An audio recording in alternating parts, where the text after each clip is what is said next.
Hai guys, Assalamualaikum warahmatullahi wabarakatuh. Kali ini aku bakalan bahas soal dan pembahasan ujian kompetensi gizi yang part keempat. Kalian udah nonton kan untuk part 1, 2, dan 3-nya? Pastikan kalian udah nonton ya, soalnya di situ menurut aku soal-soal yang agak sulit ada di situ. Oke? Udah siap belum untuk belajar di hari ini? Pasti udah siap kan? Langsung nomor 31. Standar porsi di rumah sakit A adalah nasi 200 gram, lauk hewani 50 gram, lauk nabati 25 gram, dan sayuran 50 gram. Pada pengamatan waste di ruang bedah, rata-rata waste makanan pokok 20%, lauk hewani 5%, lauk nabati 10%, sayur 20%.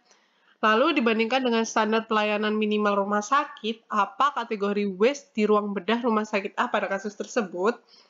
A tinggi karena lebih dari sama dengan 10%, B rendah karena kurang dari sama dengan 10%, C tinggi karena lebih dari sama dengan 20%, dan D rendah karena kurang dari sama dengan 20%, dan E tinggi karena lebih dari sama dengan 25%. Apa nih menurut kalian jawabannya? Aku kasih waktu dulu ya buat jawab. Kalau misalnya aku terlalu cepat, bisa diatur di YouTube-nya. Dilambatkan atau bisa kalian pause aja. Oke, jawabannya adalah D, rendah, karena kurang dari sama dengan 20%. Kenapa?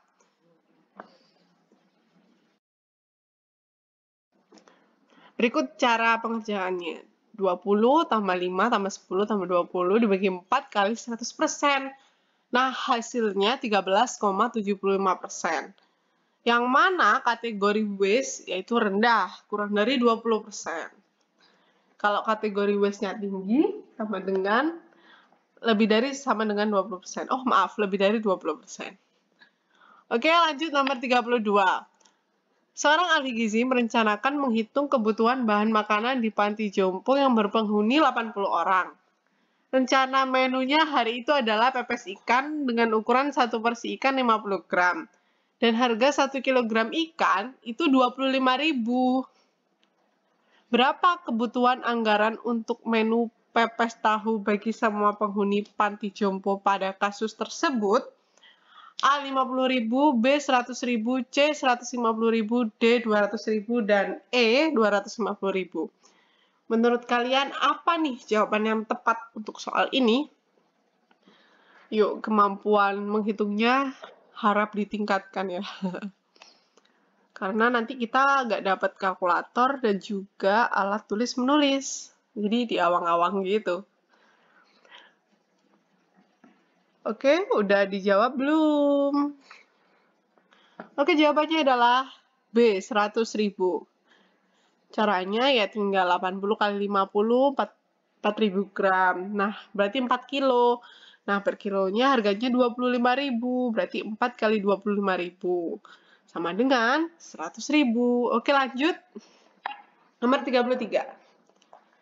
Seorang mahasiswa gizi sedang membantu kader posyandu membuat balok SKDN di sebuah posyandu di desa C.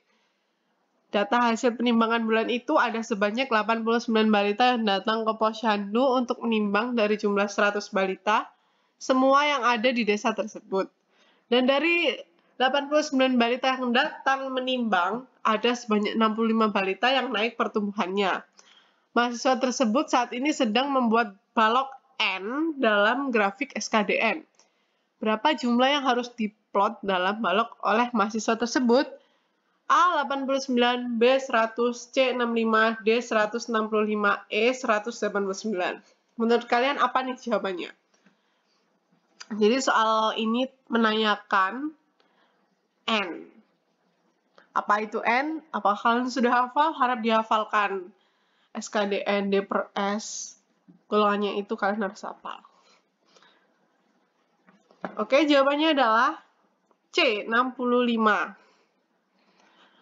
Dan dapat dari soal itu, dilihat dari soal itu, ada kata-kata dan dari 89 balita yang datang menimbang, ada sebanyak 65 balita yang naik. Berarti N-nya itu 65. Oke, lanjut nomor 34. Ini agak cepat ya, soalnya agak mudah gitu daripada part-part sebelumnya. Seorang pasien mengalami nyeri kerongkongan disertai demam tinggi setelah mengonsumsi makanan dari rumah sakit. Hasil penelusuran didapatkan duri ikan pada nugget. Jenis kontaminan apa yang ada pada kasus tersebut?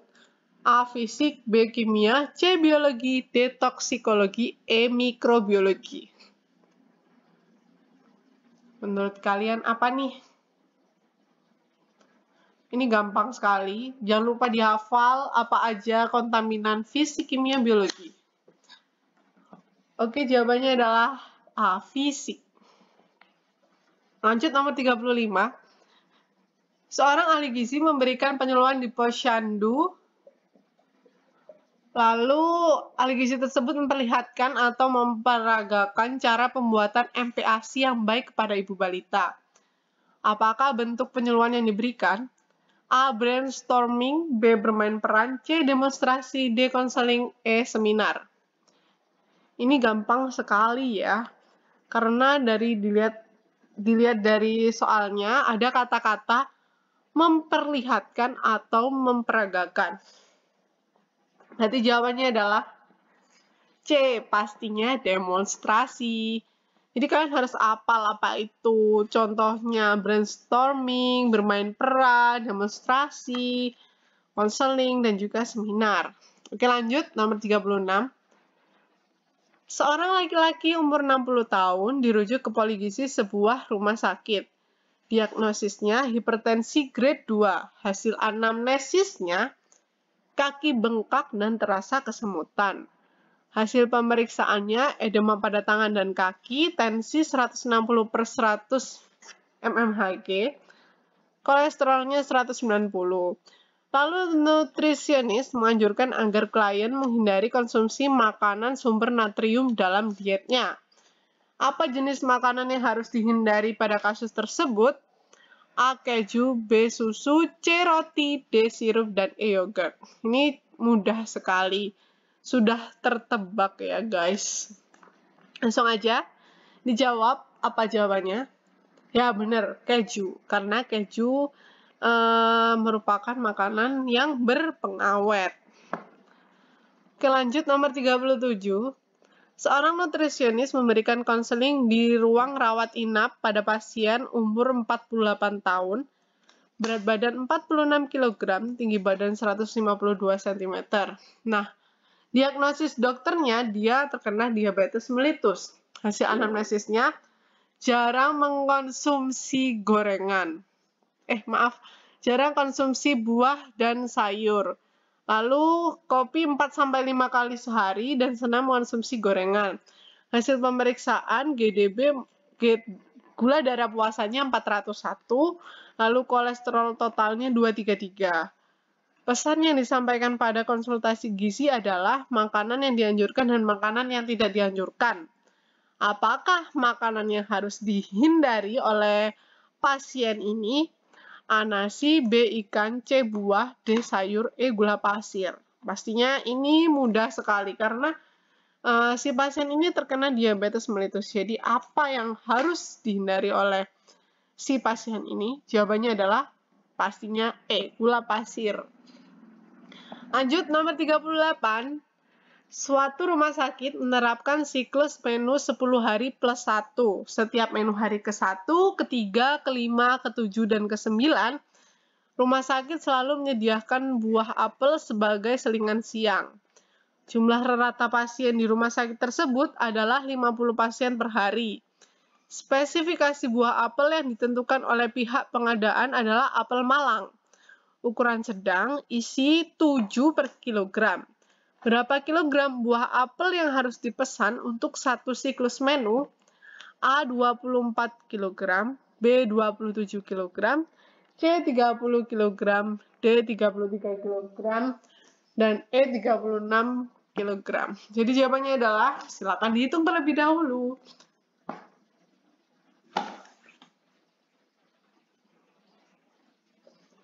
Jadi jawabannya adalah E 36 kg. Kenapa bisa? Nah, kebutuhan apelnya itu 5 kali 50 sama dengan 250 dibagi 7 sama dengan 35,7. Jadi kita bulatin berarti 36 kg.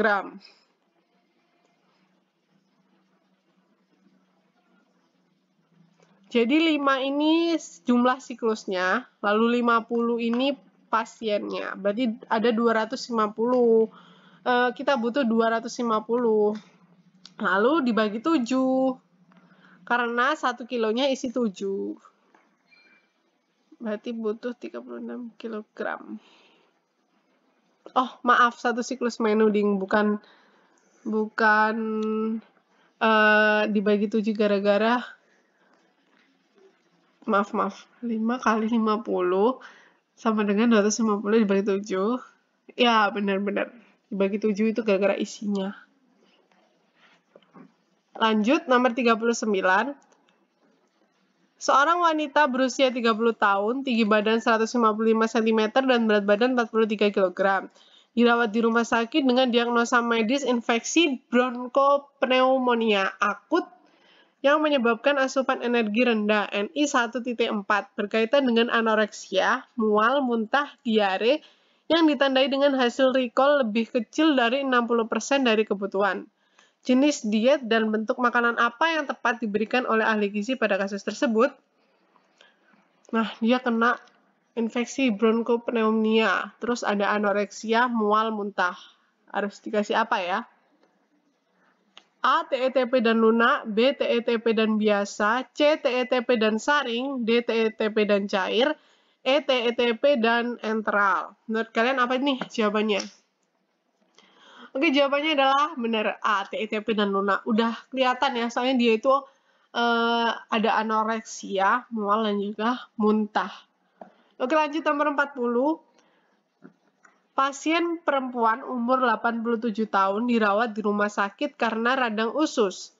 Keluhan pasien lemas, mual, dan nafsu makan menurun. Pasien mengalami demam, diare, gigi sebagian besar sudah tanggal. Lalu, makanan apa yang paling tepat untuk pasien tersebut? A. Bubur ketan hitam, B. Sandwich isi sosis, C. Nasi opor ayam, D. Bubur sumsum, dan E. Melon. Dia terkena radang usus, lalu giginya sudah tanggal. Juga ada lemas, mual, dan nafsu makan menurun. Menurut kalian apa nih jawabannya? Oke, jawabannya adalah D. Bubur sumsum. Oke, terima kasih. Ini adalah part keempat. Semoga ada part ke selanjutnya. Mohon maaf kalau misalnya aku membawakan video ini agak belepotan ya. Nanti kita bisa bahas. Kalau misalnya belum ada yang belum paham, kita bahas di kolom komentar. Terima kasih. Bye-bye. Wassalamualaikum warahmatullahi wabarakatuh.